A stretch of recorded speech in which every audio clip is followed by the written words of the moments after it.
Salutations, Earthlings, and welcome back. It's me, the Doom Prophet, and guess what? It's that time of year again. Yes, that spooky season. So I thought I'd talk about one of my favorite horror movies ever. And because of my tastes, it's probably not surprising that I think that Japan does horror best. If it's video games, it's Silent Hill. If it's manga, it's Junji Ito. And if it's movies, well, it's a lesser-known 2005 found footage horror movie called Noroi. I watch this movie basically every year, and every year I have the same experience. I think to myself, haha, that wasn't quite as scary as I remembered. But then, in the stillness of the night, fear creeps in. It's not an in-your-face movie, but rather one that sticks with you, hiding in the shadows of those thoughts that you push to the back of your mind when you turn off the lights and run up the stairs. Anyway, what I'm doing here is a synopsis plus an analysis.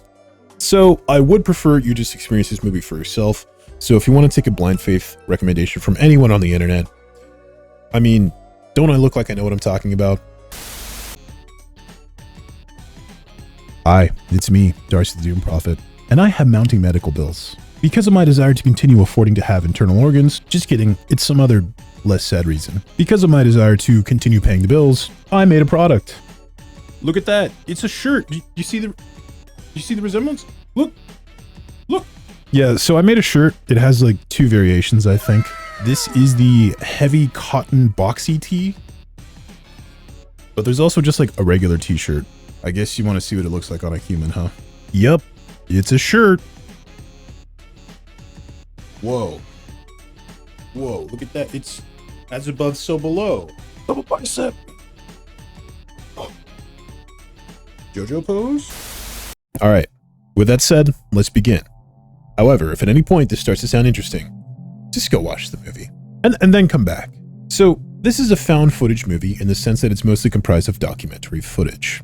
It's actually technically a documentary about a documentary that was deemed too frightening for public viewing. The names and such, of course, have been changed to protect the identity of those within the film. Now, you have to understand that contextually, this style of movie had exploded in popularity after the 1999 hit The Blair Witch Project. But anyway. はい、登って。あの辺に見えたんですよ。その林の中を素早く横切るのが。We're introduced here to our protagonist, Masafumi Kobayashi. He is a paranormal investigator/journalist, and he's been at this since 1995. Well, I should say he was a journalist because at some point he switched to video to better document the unknown and paranormal. In April 2004, he completes his final documentary, Noroi, which translates to The Curse in English. Shortly after finishing this film, his house burned down and he went mysteriously missing. 4月12日深夜小林の家が全焼し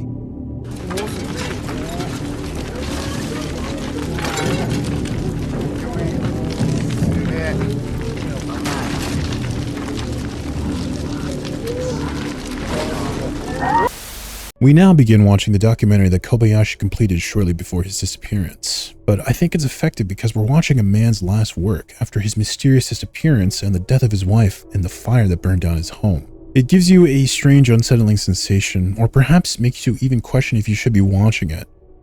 I guess I could compare it to the tape from The Ring. It leaves you to wonder, is this documentary indeed cursed, as the name would imply? It begins with the terrifying scene of a woman writhing on the ground.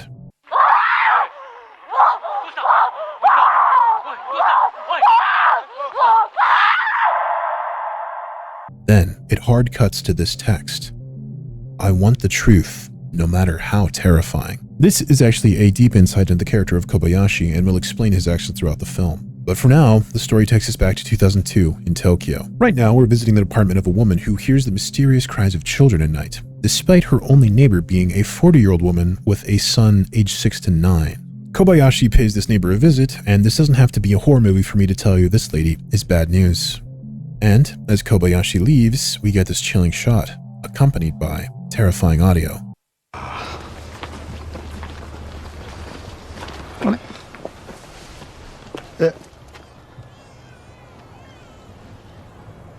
However, Kobayashi is a seasoned veteran, and he has various experts to consult. In this case, he's taking it to an audio expert to have the sound analyzed, where we hear this haunting sound.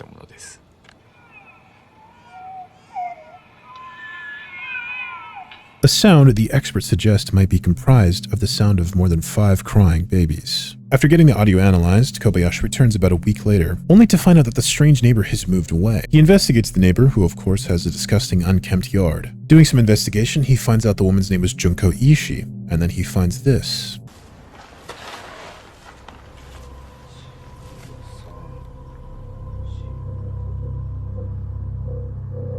A harbinger of doom, a disturbing amount of dead pigeons. Kobayashi says his goodbyes, and we're given the chilling news that just 5 days later, the mother and child would perish in a car accident. Coincidence? Then we jump into the future with some footage from a variety show. The point of this game show is that there is a very real psychic testing 10 kids from around Japan to see just how powerful their ESP abilities are. はい。まずみんなにはね、最初にこれです。この投資をやってもらいます。このフィルムケースの中にあるものを書かれた紙が入っています。そして、みんなはこの紙に何が書かれているのかを投資してもらいます。Something that's always fascinating me about this movie is how matter-of-factly the supernatural and paranormal elements are portrayed. The movie doesn't waste time trying to convince you of anything, nor do any of the characters even question the supernatural. If the characters of this story believe what's happening, then so should you, the viewer, right? I've watched thousands of horror movies, and in a lot of them, there's always a character that wants the logical explanation for things, or is willing to chalk things up to coincidence. But this movie has no such character, and to be honest, I find it refreshing. I think it helps with the immersion of the audience. And to be honest, it's a huge annoyance of mine when I'm watching a horror movie, and there is a character that's getting attacked by ghosts that continually refuses to acknowledge the existence of ghosts. Anyway, the point of this sequence is to introduce us to Kana, a little girl who happens to be an extraordinarily talented psychic.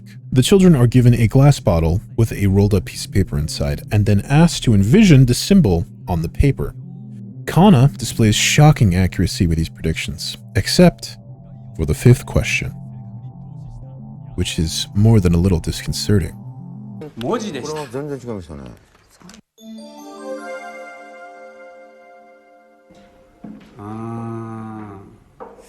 今度はさすがにちょっと難しかったかな。The next challenge is to materialize water inside of a sealed glass bottle, which, as far as I know, isn't exactly in the psychic repertoire, which is mostly card tricks and bending spoons. Kana once again succeeds in making water appear. However, it's not just water. Afterwards, they take it to a scientist to analyze it, where he informs the audience that there's plankton inside, as well as some sort of hair, possibly human. We cut from this to Kobayashi interviewing Kana's parents because, of course, this type of thing is his bread and butter. However, since the broadcast, Kana's been feeling quite ill. This conversation is interrupted by unaired footage from a Japanese variety show. 2 comedians are taking a young actress, Marika, to a shrine at night. This is because Marika supposedly has special sensitivities to the paranormal. Pretty much immediately, Marika feels an intense negative aura from an area of the shrine where the trees are dead. She then suffers some sort of terrible attack.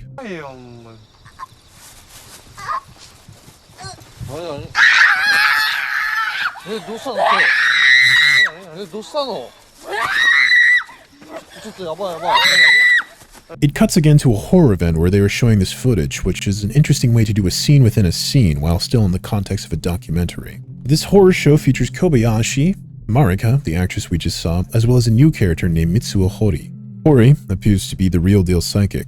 He's an eccentric kind of person who wears a unique uniform to protect against ectoplasmic worms. However, pretty much immediately after arriving upon stage, he freaks out and lunges at Marika, babbling something about pigeons.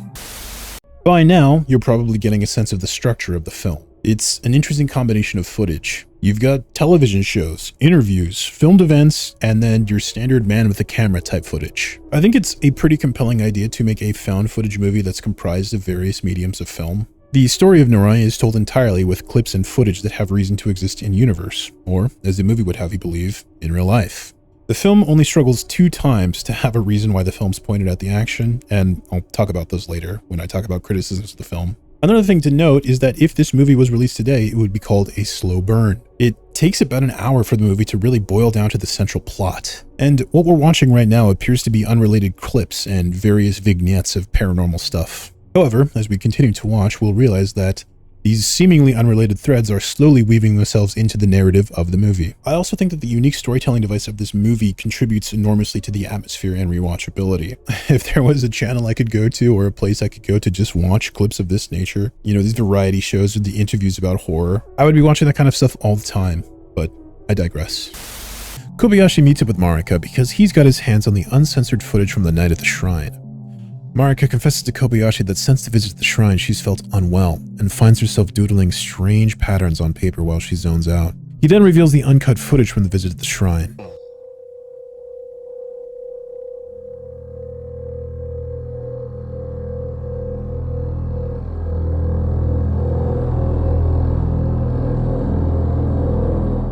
We're back to Kana, who seems to be recovered but is acting strange, saying cryptic stuff, doing cryptic things.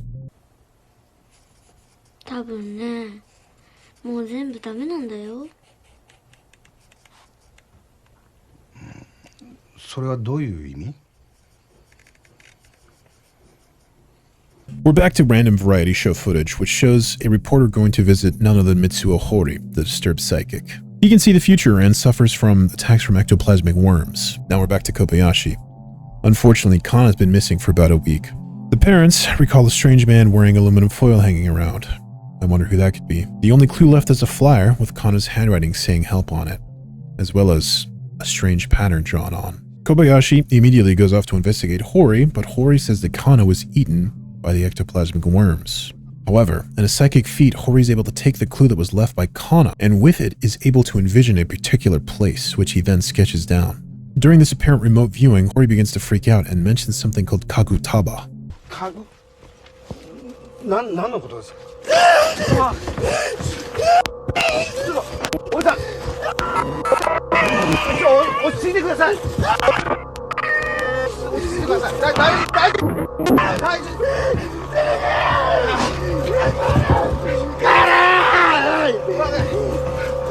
落ち着いてください。もうちょっと詳しく話してください。Kobayashi then begins to search desperately, using Hori's scribble as a clue. No luck though. He's interrupted by a call from Marika, the actress who has a new, disturbing development. Apparently, in her sleep, she's begun knitting a strange pattern in the yarn. A pattern that looks familiar. Kobayashi decides to set up a camera to record her while she's sleeping, with disturbing results.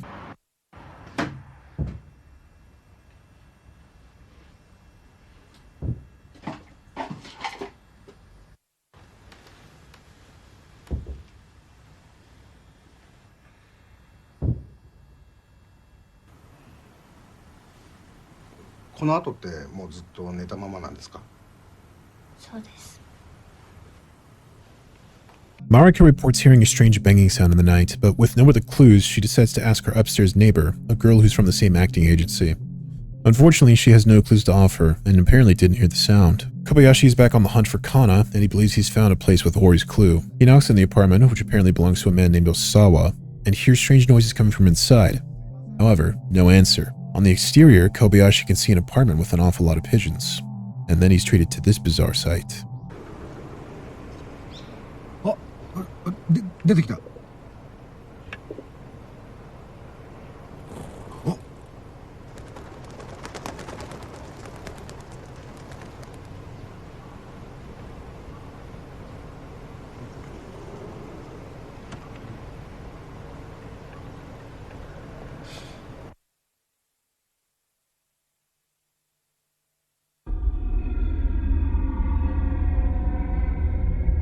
Kobayashi gets the strange sound analyzed, and he can hear a voice saying Kagutaba.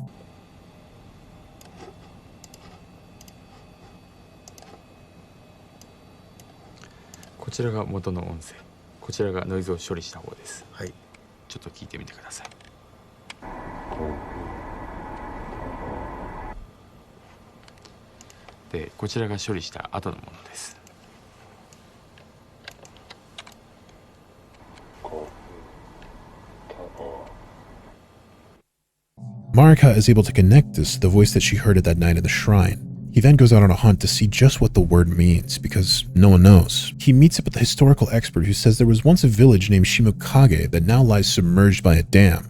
In this village, they had a strange ritual to pacify a demon. and that demon was called Kagutaba. However, the historian goes out of his way to say that the word demon was more of a stand-in for some unknown entity.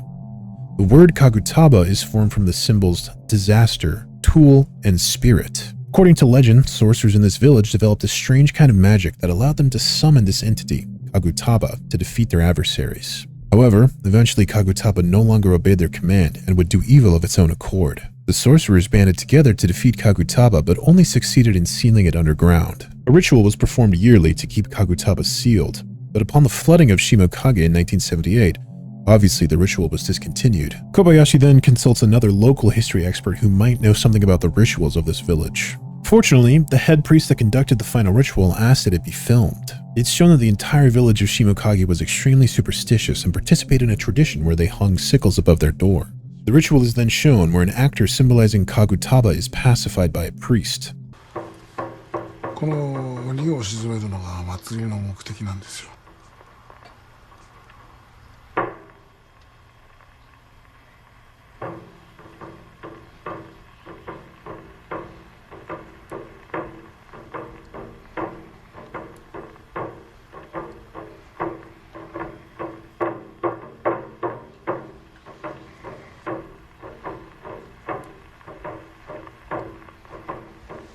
今角束が暴れてるところです。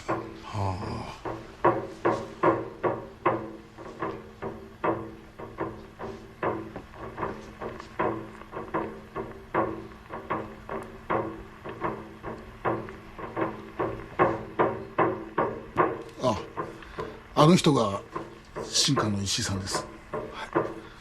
これから角束をおとなしくさせていきます。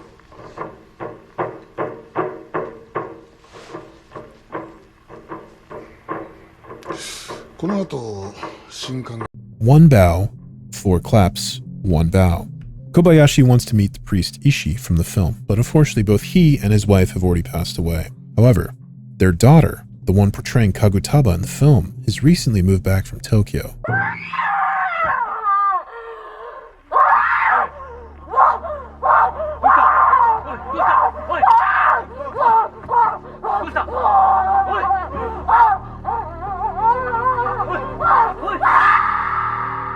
Of course, as we approach the home, we see a terrifying sight. It's Junko, the woman from the beginning. At this point in the movie, all the seemingly unrelated events are beginning to intertwine, and it's becoming more clear exactly what's happening. These events, these people, they're all connected by this underwater village Shimokage and Kagutaba. Junko obviously isn't giving him any information, so he travels around the village hoping to find out what he can from the residents. He finds a woman that was Junko's friend when she was younger. She says that she wasn't always like this, and essentially used to be a kind young woman, before the ritual. Upon saying this, the woman seems to go into a trance and simply exits the scene. どうなんですかね。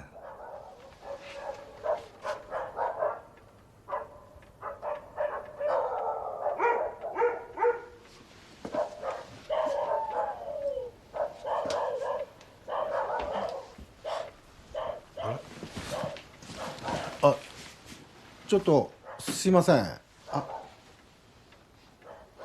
れ。After this, Kobayashi tracks down an old workplace contemporary from her time when she worked as a nurse. She recalls how the clinic they worked at performed illegal abortions into the 22nd week of pregnancy. It was Junko's responsibility to dispose of the aborted fetuses, but of course, there were rumors that she didn't dispose of them at all. We then cut back to Marika giving Kobayashi extremely disturbing news. Her upstairs neighbor, the girl from the acting agency, is dead. By found with multiple strangers, hanged in the park. At this point, the movie contends with what I think is one of the most frightening real-life events of all. Group suicide. It's a subject that's almost completely taboo, and in fact, it's so grotesque, I have a hard time forcing myself to think about it. It's almost like somewhere in the back of my head, my own brain is afraid of what kind of sinister thought could convince people to do that, let alone in a group. That thought might somehow be contagious. In polite conversation, we pretend things like that don't happen, and I think it almost might be out of self-defense. What if, by talking about it, you invite some darkness in? Some darkness like Kagutaba. But this movie isn't afraid to present subject matter that's outside the pale. In fact, it presents it flatly, as if to say, yes, these things do happen. A child is kidnapped, presumed dead. Junko kept aborted fetuses from the clinic. Marika's neighbor perishes in a group suicide. For me, this is part of why I think this movie is so effective. Because of the extreme stress, Kobayashi has his wife take Marika in for the time being. The story, of course, garners the attention of newspapers, and we see this chilling diagram, as well as a familiar face. It's the strange Pigeon Man. Kobayashi returns to the apartment building where the Pigeon Man lives and interviews his neighbor. The neighbor informs us that the boy was normal until he began having arguments with his neighbor, a 40-year-old woman with a small child. When asked about the nature of the arguments, the neighbor tells us that the young man apparently had problems with a baby crying at night, despite the fact that the woman had none. This mysterious neighbor was, of course, Junko. It then cuts to developing news footage. A man stabs his wife to death, then calls the police. The news states that the family was under extraordinary stress because their daughter had gone missing a few weeks earlier.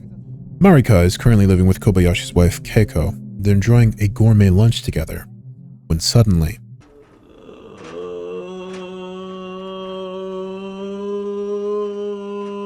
Marika-chan?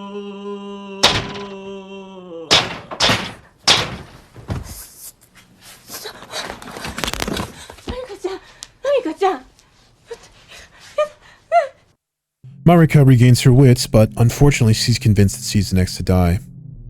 And to be honest, when the information at hand, that conclusion seems pretty reasonable. This is a great time for me to talk in broad strokes about the nature of horror. It's difficult to make sweeping generalizations because, of course, there are always exceptions. But for me, the horror in Japanese movies seems so inevitable. There's this sense of just an impending, crushing force that will be your demise no matter what you do. Contrast this with horror in the West, and not just the slasher movies of the 80s, but even horror today. I enjoy it, I love it, but I also feel like half of the fun is imagining how you would survive if you were placed into whatever the scenario of the movie might be. In Japanese horror, there's no surviving. I can't imagine any action I take being the correct thing to get me out of this movie alive. There's just no beating that impending sense of doom. And I think that cultural familiarity probably has something to do with it. As an outsider looking in, these forces at play seem unknowable, mysterious. I suspect that if you're Japanese and these stories are slightly more run-of-the-mill, maybe you've heard a story like this 100 times, or maybe you know the rituals to defeat an evil spirit like this, that maybe it's not as effective. But as an outsider looking in, I just feel like Japanese horror it's just scarier. It's more effective. So I think it's interesting that it's a movie that might be best enjoyed from a foreigner's perspective. Kobayashi resolves to go back to the countryside in a desperate attempt to get Junko to talk to him. This marks the rough beginning of the third act of the movie. Before they go back to meet Junko, they drop by Hori's house, which indicates just how desperate the characters must be to talk to this lunatic. At her wit's end, Marika concocts a desperate plan. She will perform the Kagutaba ritual. They ask Hori to join them, and despite his reluctance, Kobayashi convinces him by saying that perhaps Kagutaba has something to do with Kana's disappearance. Hori decides if there's a chance he can save Kana, he'll come along. The plan is not great. They've found the approximate spot in the village where the ritual is conducted. However, it is of course now underwater. They're going to take a boat out and attempt to conduct a ritual floating hundreds of feet above where the ritual was performed in the past. After the ritual, Marika claims she feels better, but Hori's not convinced. He takes off into the woods shouting Kana's name with Kobayashi hot on his heels. Marika and the cameraman take the car, separated from the other two as night falls. Chaos in the woods ensues, very reminiscent of the Blair Witch Project. Meanwhile, Marika once again falls into a trance. They come upon an ancient shrine, and despite his panic state, Kobayashi is able to recognize the pattern that he's seen over and over carved into the rocks here. It climaxes with this terrifying sight.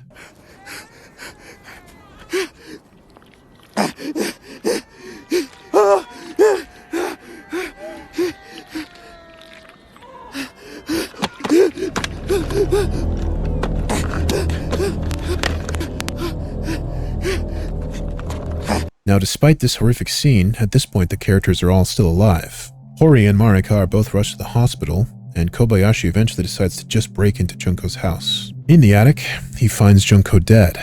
Behind her hanging corpse, he also finds Kana dead, as well as the young boy. The boy is thought to be Junko's son. However, in the aftermath, a DNA test determined they were not related. Kobayashi, despite practically everything suggesting otherwise, decides to adopt this boy. どんな生活したか覚えてる?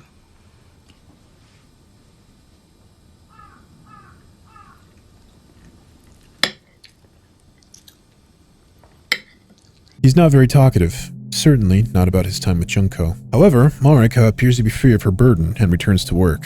Kobayashi then gets exciting news from the historian he consulted earlier. The historian has found a scroll depicting the exact ritual used to summon Kagutaba. Baby monkeys were sacrificed, then given to a medium to eat in a profane symbolic gesture. Junko did just that with the fetuses, giving them to Kana. Then, the documentary ends. And now, we return to the documentary about Kobayashi's documentary. We're told that 2 days after completing the film, Kobayashi's house burned down, and he went mysteriously missing. His wife, Keiko, was found dead. Mitsuo Hori is also found mysteriously deceased, folded up into an air duct, in a way that seems almost physically impossible. A month later, a mysterious package arrives at the studio. The sender's name, Masafumi Kobayashi. The package contains a tape. The tape plays. A distressed Hori is at Kobayashi's door.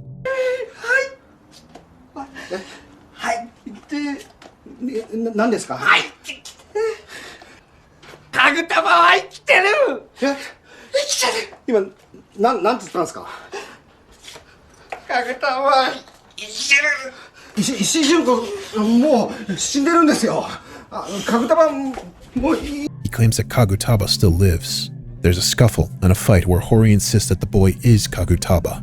Hori then attacks him.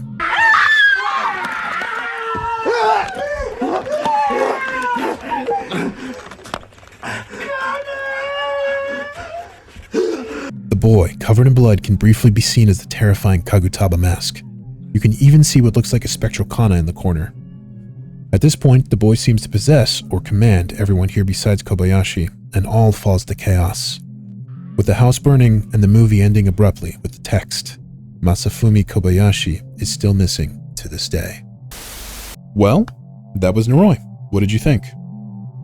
Well, if you're anything like me, this movie might not strike you as the most terrifying thing. It's really not a movie that's in your face. It's more of a subdued kind of horror. One that's going to stick with you deep into the night. When you're lying in bed sleepless. Maybe it's going to seem a little scarier than it did here. I really do think you should watch it for yourself because it's a great experience, and it also lets the viewer figure out a lot of stuff that's not explicitly said. Like, it never even calls attention to the fact that when you first are introduced to Kana, when she's doing the psychic test for the ESP thing, when she conjures the water into the sealed glass, we're told that the water has plankton as well as possibly human hair. It's just up to us to make the connection to Shimokage Village, because Shimokage Village is underwater now. If she summons water from there, it's going to have plankton. And we know that somehow Kagutaba has made a connection with her, because when she does questions 1 through 4, she's able to get everything perfect. But somehow, in between question 4 and 5, Kagutaba must make a connection with her, because suddenly she draws the Kagutaba mask, when before she was getting everything perfect. So it seems like up until that point, Kana had been living normally with her special abilities, but then somehow during the middle of this filmed broadcast, Kagutaba seems to sniff her out, and from then on, she's just doomed. And that's one of the elements of this movie that I enjoy so much, and I find so frightening, is that just by simple association, you're doomed. Like, Marika's upstairs neighbor had nothing to do with anything. Osawa, the pigeon man, was just the neighbor of Junko. So was the one with the child. This entity is so evil and powerful that just by simple association or being in the wrong place at the wrong time, your life could be over. Now, just because I love this movie doesn't mean I think it's without criticisms. So the third act of the movie, I say that because the movie isn't really conventionally paced, but the third act is pretty rushed, and it also tries to have 2 climaxes, because it has the scene in the woods where Hori and Kobayashi see the Kagutaba ritual, and then it also has sort of the second climax where we see Kobayashi's tape with the boy Kagutaba. It feels just a little bit clumsy, but to be honest, I don't know how I would have told that story if I was going to write it myself. And then the only other criticism I have is that there are 2 places where it's kind of contrived that they would have the camera on at all. The first one being when Keiko, Kobayashi's wife, and Marika are just having a gourmet lunch. I don't think there's any reason they would really have the camera on there. It's just 2 women enjoying lunch, but we have to get that scene, right? And then the second obviously being when Kobayashi answers the door to meet Hori in the middle of the night for his tape. It's a little bit contrived. Like, obviously Kobayashi is... Okay, so my camera just died, so I'll just do a voiceover for this part. So obviously Kobayashi is a seasoned veteran, but I'm not sure his first instinct in the middle of the night is going to be to grab his camera to meet Hori at the door. But besides that, I really think Noroi is a fantastic example of found footage horror, and I think it's one that's going to stick with you if you choose to watch it. Now, I kind of showed all the highlights, so maybe you'll have a different impression watching this video than watching the film, because it's about 2 hours long, and there's really only 2 or 3 scenes that really jump out at you, so I know that my claim this movie is more subdued might seem kind of false because I'm condensing a 2-hour plus movie into, 20 or 30 minutes, so I'm cutting out all the fat here. Anyway, I really do think it is a nice, slow burn, stick with you kind of movie. And if you watched this far, thanks. This is the first time I've ever done a video about a movie, so if it seemed kind of clumsy, that's why. Anyway, I've been your host, the Doom Prophet. Don't forget the end is nigh, and I'll catch you guys later.